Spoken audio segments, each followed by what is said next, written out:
Welcome to the Slop Temple. We pray this video helps.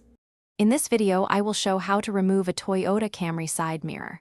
First, gather your tools, including a Phillips head screwdriver and a plastic trim removal tool.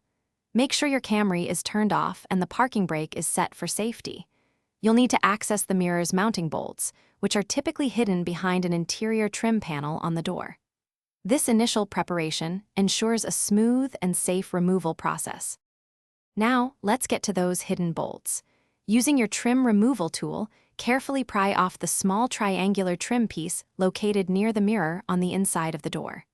This often reveals one or two screws. Next, remove any other visible screws holding the main door panel in place. Once all screws are out, gently pry the door panel away from the door frame to access the mirror's electrical connector. With the door panel slightly ajar, you can now disconnect the electrical connector that powers your side mirror's functions, like adjustment and heating. This is usually a simple clip-on connector. After disconnecting, locate the 3 or 4 bolts that secure the mirror assembly to the door frame. Use your screwdriver or socket wrench to carefully remove these bolts.